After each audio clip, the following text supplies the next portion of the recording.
there, which we are going to start today. So first topic which we are going to read about is today the limits of civil disobedience movement. The limits of civil disobedience movement mean that what were little obstacles, limits. Clear? I'm explaining first that.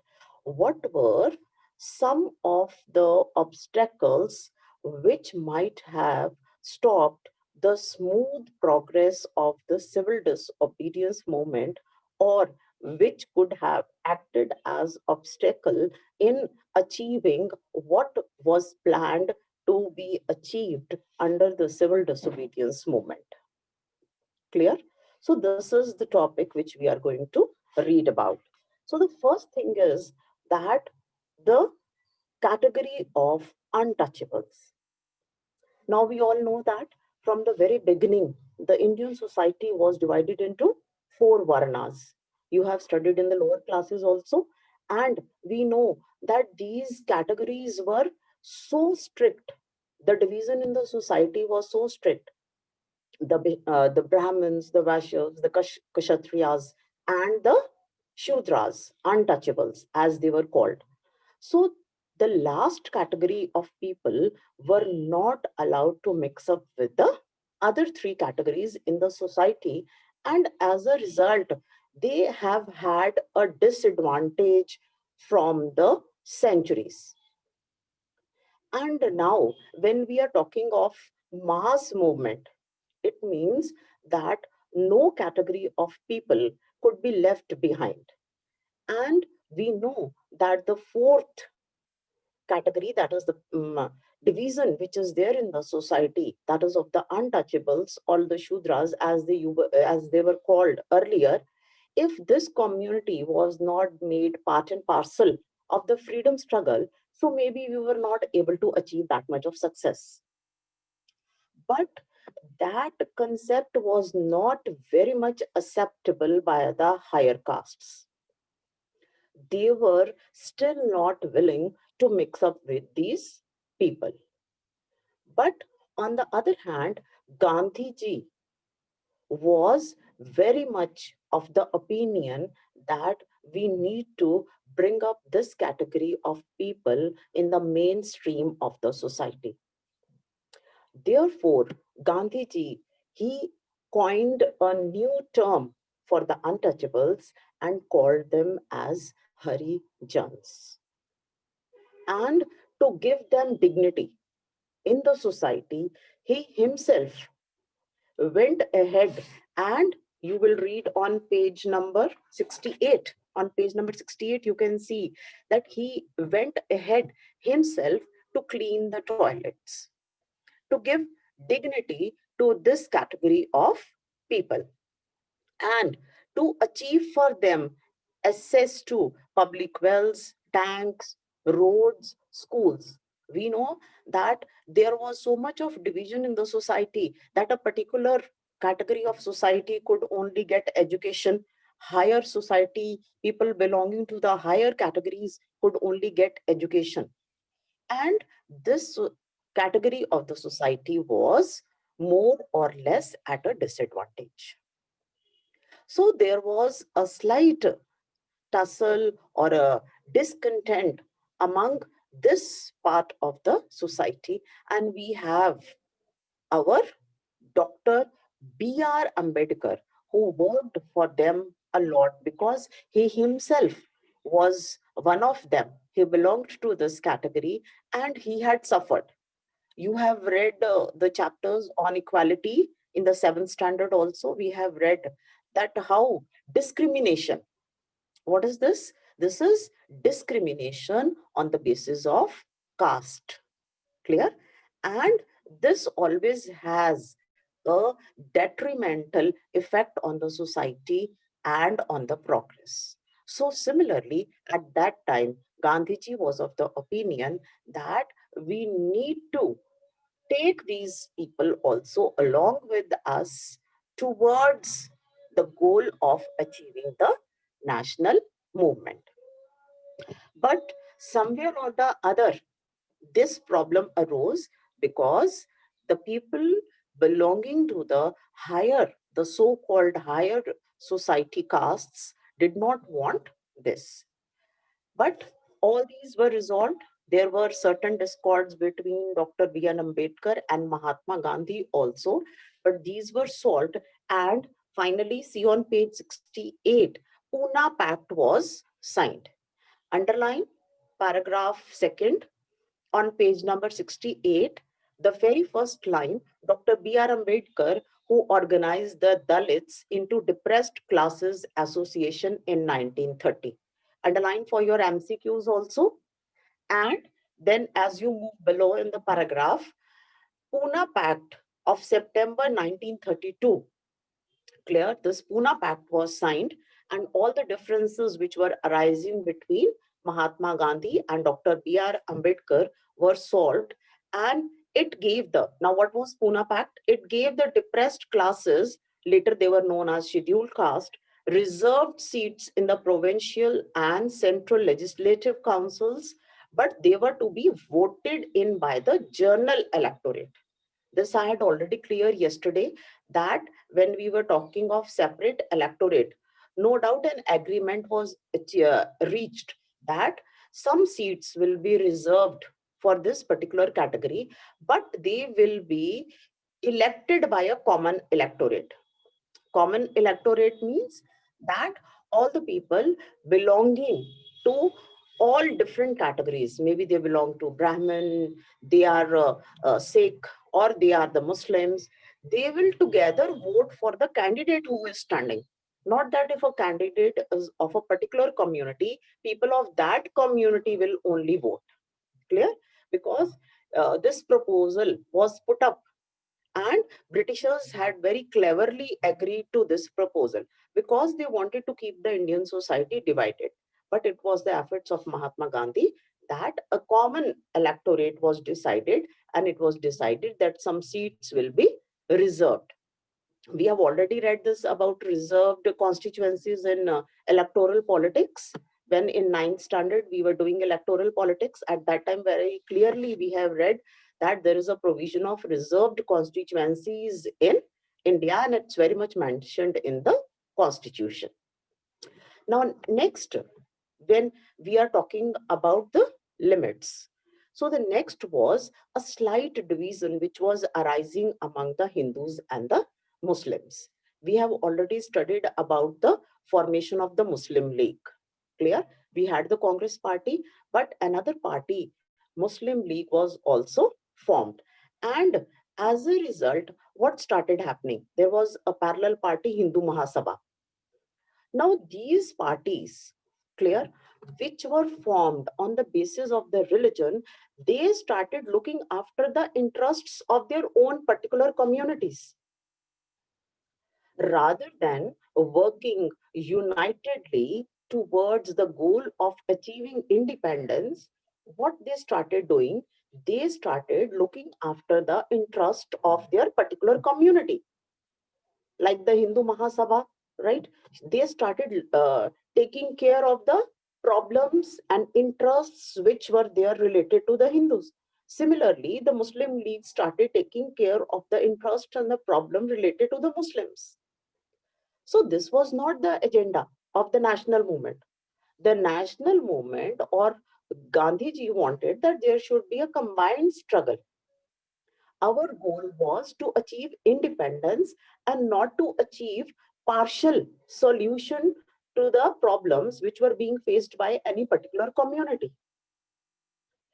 But despite his earnest efforts, for which again he had kept a fast earlier, also I told you, then again he had kept a fast unto death, as a result of which the Pune Pact was signed.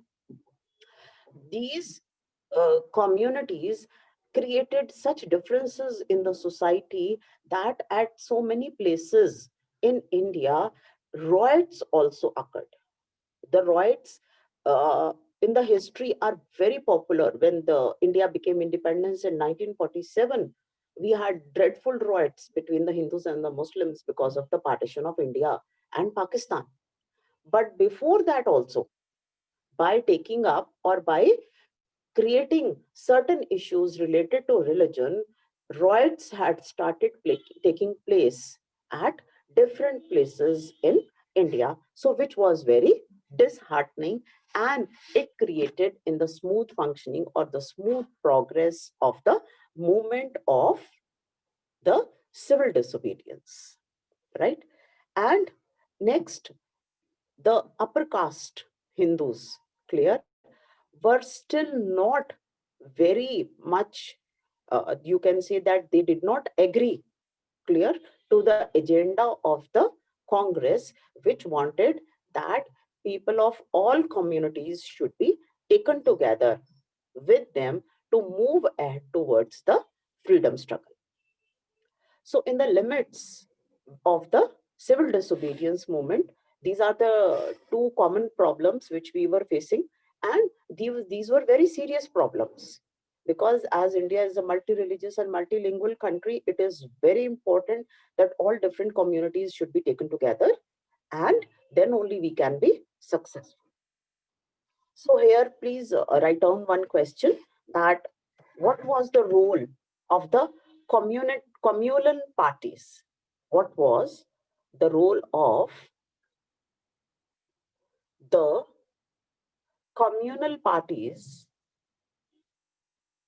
in India's freedom struggle?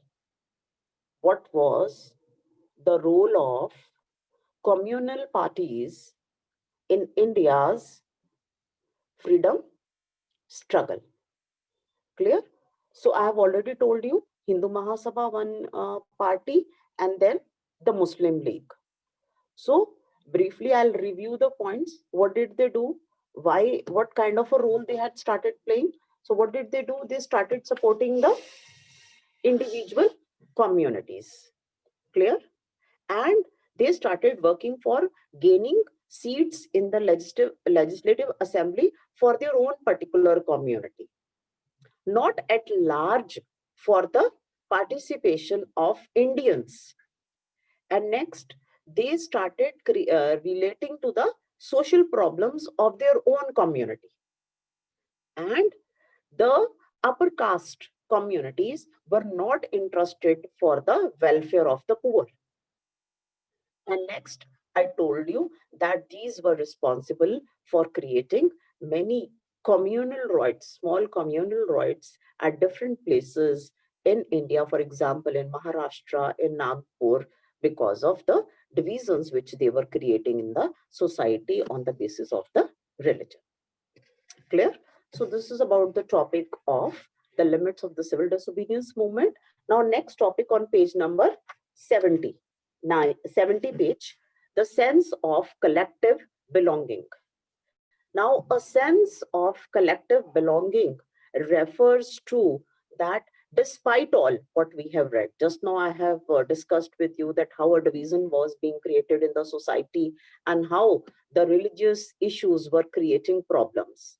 But despite all such divisions in the society on the basis of caste, on the basis of community, or any particular category, or any gender divisions, we Indians somehow stood together. That's why we have a very popular saying that unity in diversity. Every time we use this unity in diversity. So, despite all these odds, ODDS odds, it means that despite all these problems which we are reading about, there was a sense of unity also in the background. Unity for getting freedom from the British. So, no doubt, political agendas were there, political parties were formed, but there were some other things also. Other things means that what else was used to keep the people united? That is, we went back to our roots. Our root means from the very beginning, India has been facing attacks from the foreign invaders, but still we have kept ourselves united. So, what were the various elements, factors which were used to arouse that feeling of nationalism amongst the Indians? So, the first is figure and images. You can write down the points, the hints side by side as I'm discussing, because you have to write this question also. Clear? So the first is the figure and the images. Figure and the images refers to, like, now suppose why people when they are worshipping, clear, there is a particular image, there is a particular figure we look forward to. Though we say that God is does not have an image, but man has created so many images of God. Similarly, at that time, to unite the people and to show them a imaginary image of Bharat Mata was created. Why we say Bharat Mata? Because we always say motherland to show more belonging. As children are more attached to their mother, similarly, we refer to the countries as motherland. So at that time, an imaginary figure, image of Bharat Mata was created. If you have seen some movies which are patriotic, you might have seen that so many times. In those such movies, you see an image of Bharat Mata. Clear? So people used to align themselves with those images and that they are fighting for their countries. Then so many songs, patriotic songs were created, slogans were created, Inqilab Jindabad, Vande Mataram, so that when these slogans are spoken or when these songs are sung, right? So that spirit of nationalism, patriotism can be aroused among the people, and people should be together, they should fight for their country. Next is folklore, Folklore. Folklore means that we brought about stories from our past, from our culture, from our rich cultural heritage. Like, yeah, today also when you see stories about Lakshmi Bai, Rani Lakshmi Bai, you see and read about Bhagat Singh. Today also, when you read or when you see, you come to know that how these people fought for their country. So similarly, from such uh, anecdotes of history came such spiritual and otherwise, because when you know in the very olden times we did not have such social media as we have, mobiles, internet and everything. People used to sit together, children used to sit together around their mothers, their grandmothers, their grandfather, and they used to tell them stories of bravery of the past. Clear? Like Shivaji, कितनी बार शिवाजी की bravery के बारे में आपने कितनी stories पढ़ी हैं? ठीक है, you have read in history no doubt, but you have read in Hindi, Punjabi and English also so many stories about great men and women. So अपने पास्ट में से स्टोरीज का बताना, उनके बारे में, उनके सच इंसिडेंट्स के, ब्रेवरी के इंसिडेंट्स के बारे में बताना, and all these things were done by those people who would move from one city to other. That time we did not have television or such advanced means of communication that we could convey one message at a large to a large number of people at one given time. So those people who used to move from one place to another, speaking and singing in a group about the bravery of those men and women, and to create that spirit of patriotism among the people. Next is creating a flag. We all know from the very beginning, Gandhiji had created a flag which had a charkha and three colors, and we have often done that what these three colors refer to. So a flag was also created. And next is the reinterpretation of history. Reinterpretation of history means कि we, those countries, there is a journal saying that those countries cannot progress who forget their past. हम अगर अपने अतीत को भुला देते हैं, past is अतीत, past is not history always. No doubt we study about the past incidents in the history, but यहाँ पर इस लाइन का मतलब है कि अगर हम अपने अतीत को भुला देते हैं, ठीक है, अगर हम अपने पास्ट को भूल जाते हैं, कि हमारे जो इतने ग्रेट लीडर्स थे, सोशल रिफॉर्मर्स थे, ठीक है, उन्होंने कैसे हमारे लिए स्ट्रगल करके अपनी कुर्बानियां दे के, अपने सेक्रीफाइसेस दे के हमारी कंट्री को फ्री करवाया. So those countries can never progress. So at that time, reinterpretation of history, as Swami Vivekanand said, back to the Vedas. Why he said back to the Vedas? He said that we have all the sources of inspiration which are there with us in the form of our Vedas. So let's read those and get inspired and fight against the British. So that's why these books, these songs, flags, images were created to bring about that spirit of patriotism, nationalism among the people. And today also, just now I read in the, before this lecture, I read in the newspaper, there is a page. I always tell you that the Tribune is doing a tremendous job, because these days people are not visiting many historical places. So similarly, they are taking us to a tour, virtual tour of different places. So today there is a page on the statues, right? With the people, visionaries. Visionaries means those people who could imagine that in the future and create history by planning for the future. So there is a very small and good line read written over there. So those who are getting English Tribune in their homes, after you are free from your lectures, you must see the second page of Jalandhar Plus. There are statues of, they have written that what is the importance and significance of these statues. So many times you see, we are going on the road, otherwise at some crossings or in some park, we just look at a statue and overlook it, right? We don't think about it, that whose statue is and what significance it might have. So I'll just read two, three lines from that, what is written today in that, and how important it is. Statues help us revisit the history. This is what we are reading. Clear? Reinterpretation of history. Statues help us revisit the history and keep the past alive. Clear?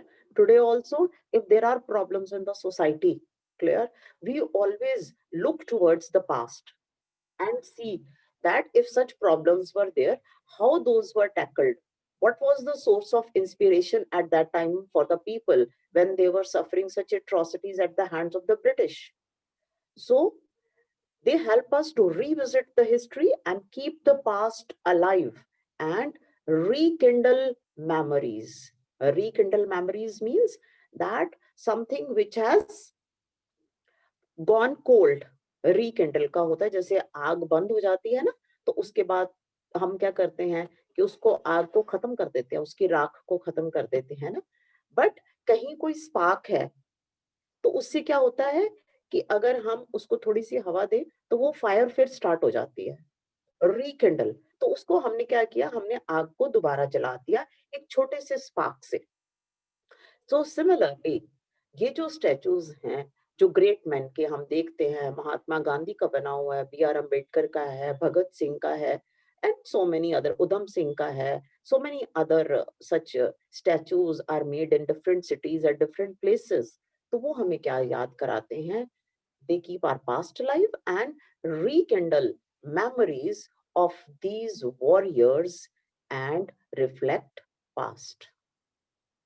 So why I have spoken these lines today for you, or why I'm telling? Because these lines are very much relevant to what just we read. That is a sense of collective belonging. अपने अंदर एक इकट्ठे रहने का जो हमारा इरादा है हमेशा, that always keeps India going. Clear?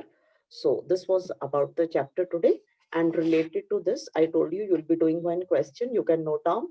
Describe the cultural process. Describe the cultural process through which nationalism captured people's imagination. Describe the cultural process through which nationalism captured people's imagination. I hope you have written the question. So with this, we have completed the chapter. So if any student has any doubt now, they can ask.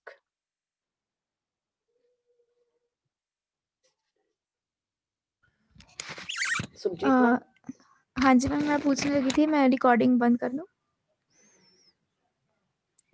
yes. Okay ma'am.